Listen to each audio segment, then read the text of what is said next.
Well, number one, thank you for coming on board.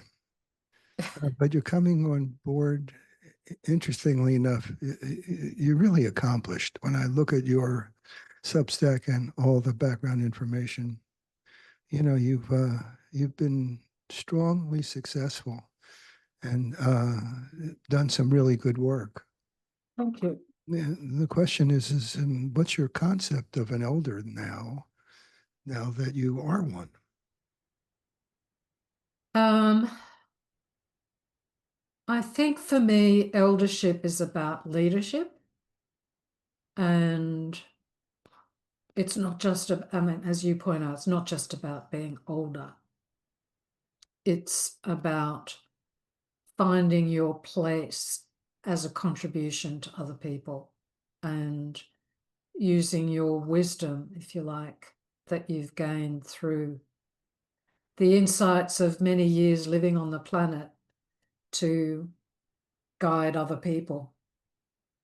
I think there's other parts to it besides the longevity and the being alive. I think there's an awareness that you have sharpened over time, and then it became more available as you got into this elder phase. It's like, oh yeah, the wisdom was there for you. What do you want for people to know about you, though? That was the opening question. How do you want to be known at this point in life? And the question is, how do you want to be known? I mean, here you are in a stage of life. See, what I think is the missing piece, and I think you recognize it as well, is you're not listened to. So, Yeah. so the emphasis has got to be how to open that door. And I think you can do that. I think we have to learn how to be in a way with people that is unusual for us. But your background of being an expert and a facilitator and all those skill sets, I see that as the opening to get your wisdom across the bridge. And I want this particular webinar to see how do we get over there? How do we get people not to make the stupid decisions that they make? How do we get people not to hurt each other? How do we get our wisdom into the culture?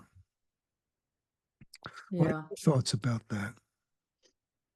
I think for me, after several decades in and around mentoring, what I've learned is the most powerful thing you can do is to just sit with somebody in whatever they're feeling, whatever they're thinking.